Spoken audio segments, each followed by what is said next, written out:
Castelo Interior, Santa Teresa de Jesus. Sextas Moradas, capítulo 5. Prossegue sobre o mesmo tema, descrevendo uma maneira a qual Deus eleva a alma com um voo espiritual, de forma distinta do que já foi mencionado. Explica algumas das razões pelas quais é necessário ter ânimo.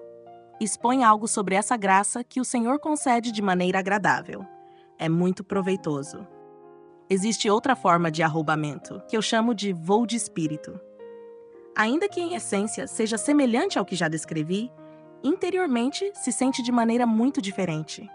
Algumas vezes, a alma experimenta um movimento tão repentino e acelerado que parece que o espírito é arrebatado com uma velocidade que causa grande temor, especialmente no início. Por isso, eu disse que é necessário grande coragem àqueles a quem Deus concede essas graças, além de profunda fé, confiança e resignação, para que o Senhor faça da alma o que desejar. Pensais que não é perturbador estar plenamente consciente e sentir a alma ser arrebatada? Inclusive, lemos sobre alguns casos em que o corpo acompanha a alma sem saber para onde está sendo levado, quem o conduz ou de que forma, pois, no início desse movimento súbito, não há tanta clareza de que é Deus quem está agindo. Haverá, então, algum meio de resistir? De forma alguma. Antes, isso torna as coisas ainda piores. Sei disso por uma pessoa que parece Deus deseja ensinar a alma que, depois de tantas vezes se entregar completamente a Ele, já não possui controle sobre si mesma. Com um movimento notavelmente mais intenso, ela é arrebatada, e sua única escolha é se entregar, tal como uma palha levada pelo âmbar, caso já tenhais visto isso. Deixa-se, então, conduzir pelas mãos daquele que é tão poderoso, reconhecendo que o mais sábio é transformar a necessidade em virtude. E, como mencionei a palha, é de fato assim. Da mesma forma que um homem forte pode facilmente levantar uma palha, esse nosso grande e poderoso gigante arrebata o espírito com igual facilidade. Não parece senão que aquele tanque de água que mencionamos, creio que na quarta morada, pois não me recordo bem, e que se enchia com tanta suavidade e tranquilidade, sem nenhum movimento, aqui, este grande Deus, que detém os mananciais das águas e não permite que o mar ultrapasse seus limites, abriu os mananciais de onde vinha a água para este tanque. Com grande ímpeto, uma onda poderosa se levanta e faz com que a barquinha da nossa alma suba ao alto. Assim como uma nau não pode se manter estável, e nem o piloto, nem todos os que a conduzem têm poder para impedir que as ondas, quando vêm com fúria, a façam desviar do rumo desejado. Da mesma forma, o interior da alma não consegue se deter onde quer, nem fazer com que seus sentidos e faculdades sigam qualquer ordem diferente da que lhes foi dada. Pois aqui nada do exterior tem relevância. É certo, irmãs, que só de escrever sobre isso me encho de espanto ao contemplar o grande poder deste rei e imperador supremo. Imaginem, então, o que sente quem passa por essa experiência. Acredito que, se aqueles que andam perdidos pelo mundo pudessem ver Sua Majestade como Ele se revela a estas almas, ainda que não fosse por amor, ao menos pelo medo, não ousariam ofendê-lo. Oh, quão obrigadas estarão, portanto, aquelas que foram agraciadas com tão elevado aviso, a se esforçar ao máximo para não desagradar a esse Senhor. Por ele vos suplico, irmãs, aquelas a quem Sua Majestade concedeu essas graças, ou outras semelhantes, que não se limitem apenas a recebê-las. Lembrem-se de que, quem muito recebe, muito deverá retribuir. Para isso, também é preciso grande coragem, pois é algo que de fato amedronta. Se nosso Senhor não a concedesse, a alma estaria sempre em grande aflição, pois ao contemplar o que Sua Majestade faz por ela e, em seguida, olhar para si mesma, percebe o quão pouco serve ao que lhe é exigido. E esse pouco que faz, repleto de falhas, fraquezas e frouxidão, ela prefere esquecer, para não se lembrar de como suas ações são imperfeitas, caso consiga realizá-las. Em vez disso, procura trazer à memória seus pecados e se refugiar na misericórdia de Deus, pois, já que não tem com o que pagar, que a piedade e a compaixão, que Ele sempre tem pelos pecadores, a sustentem. Talvez o Senhor responda a essa alma como fez com uma pessoa que estava muito aflita diante de um crucifixo, lamentando por nunca ter tido nada para oferecer a Deus, nem algo a renunciar por Ele. O mesmo crucificado a consolou dizendo que lhe oferecia todas as dores e sofrimentos que Ele passou em sua paixão, para que ela os considerasse como seus e os oferecesse ao Pai. Essa alma ficou tão consolada e fortalecida, segundo me contou, que jamais conseguiu esquecer. Sempre que se sente miserável ao recordar isso, se anima e se reconforta. Poderia relatar muitas outras experiências semelhantes, pois, como tenho convivido com muitas almas santas e de oração, conheço várias histórias assim. Mas para que não penseis que falo de mim, prefiro não o fazer. Esta, no entanto, me parece de grande proveito, para que entendais como o Senhor se agrada em nos vermos humildes, reconhecendo nossa pobreza e miséria, e que nada temos que não nos tenha sido dado por Ele. Assim, minhas irmãs, para lidar com isso e com muitas outras situações que se apresentam a uma alma que o Senhor já trouxe a este ponto, é preciso coragem. E, a meu ver, para essa última, é necessário ainda mais ânimo do que para as outras, se houver verdadeira humildade. Que o Senhor nos conceda por seu amor. Voltando a esse arrebatamento apressado do espírito, é de tal maneira que realmente parece que a alma se separa do corpo. No entanto, é evidente que a pessoa não está morta. Ela não consegue afirmar se, por alguns instantes, está ou não no corpo. Parece-lhe que esteve completamente em outra região, muito diferente desta em que vivemos, onde lhe é revelada uma luz tão distinta da nossa que, mesmo que passasse toda a vida tentando recriá-la, junto com outras coisas que vê, seria impossível alcançá-las. Em um único instante, é ensinada sobre tantas coisas ao mesmo tempo que, se passasse anos tentando organizá-las com a imaginação e o pensamento, não conseguiria ordenar sequer uma pequena parte delas. Isso não é uma visão intelectual, mas sim imaginária.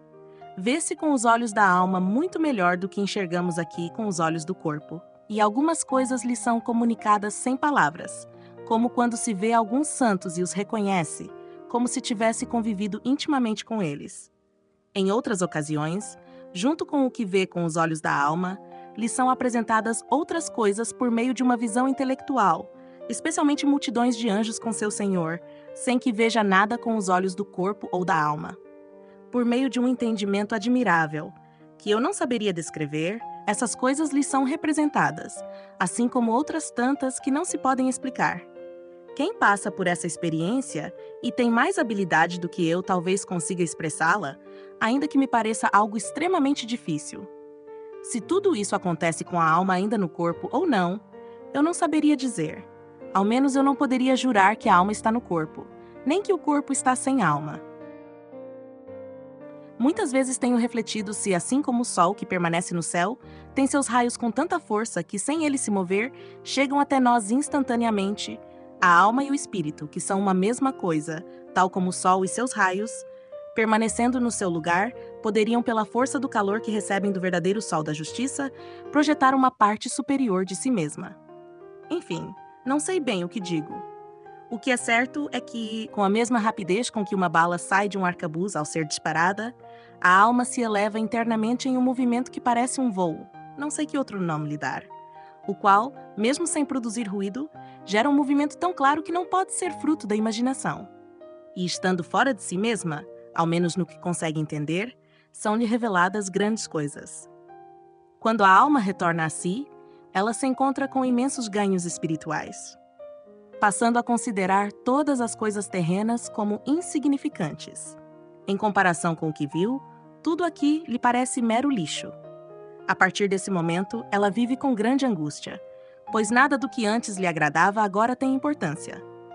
Parece que o Senhor quis lhe mostrar algo da terra para onde ela há de ir, tal como aqueles que foram enviados à terra prometida trouxeram sinais para o povo de Israel, para que a alma possa suportar as dificuldades desse caminho tão árduo, sabendo onde encontrará descanso. Ainda que essa experiência passe muito rapidamente e não pareça de grande proveito, os efeitos que deixa na alma são tão profundos que somente quem passa por isso pode compreender o seu valor. Por isso, fica claro que essa experiência não é obra do demônio. Tampouco pode ser fruto da imaginação. Nem o demônio poderia representar algo que deixasse tantos frutos de paz, tranquilidade e crescimento espiritual na alma. Há, sobretudo, 3 grandes ganhos. Primeiro, o conhecimento da grandeza de Deus, pois, quanto mais coisas vemos dessa grandeza, mais entendemos sobre ele. Segundo, o autoconhecimento e a humildade, ao perceber como uma criatura tão insignificante, em comparação com o Criador de tantas maravilhas, ousou ofendê-lo, ou sequer ousa olhar para ele. Terceiro, o desprezo por todas as coisas terrenas, a menos que possam ser usadas no serviço desse grande Deus. Essas são as joias que o esposo começa a dar à sua esposa, e tem tanto valor que ela não as desprezará. Essas visões ficam tão profundamente gravadas na memória que acredito ser impossível esquecê-las, até que se possa gozá-las para sempre. E se assim não fosse, seria para a grande desgraça da alma. Mas o esposo que as concede é poderoso o suficiente para lhe dar a graça de não as perder. Agora, voltando à coragem necessária, pode parecer que essa experiência seja algo simples e leve.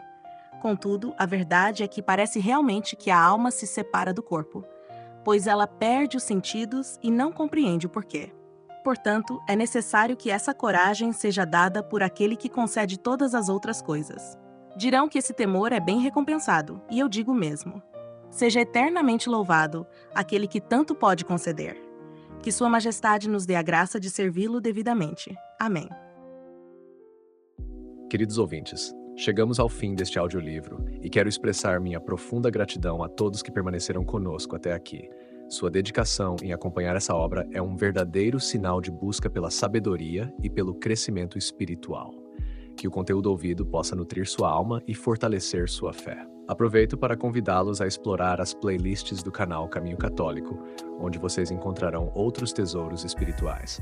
São obras que podem acompanhar e iluminar sua jornada, como Castelo Interior de Santa Teresa de Jesus, Confissões de Santo Agostinho, Palavras Bíblicas com o Evangelho comentado por grandes eclesiásticos, Filoteia de São Francisco de Sales, Tratado da Verdadeira Devoção à Santíssima Virgem de São Luís Maria de Montfort, A Imitação de Cristo de Tomás de Kempis e As Três Idades da Vida Interior do Padre Garrigou Lagrange. Cada uma dessas obras oferece um caminho profundo de reflexão e conversão, e espero que possam encontrar nelas a mesma riqueza espiritual que proporcionaram a tantas gerações. Nosso canal está sempre aberto para quem deseja aprender e crescer na fé. Continue nos acompanhando e compartilhando essa jornada espiritual. Mais uma vez, obrigado por sua presença e que Deus abençoe a todos.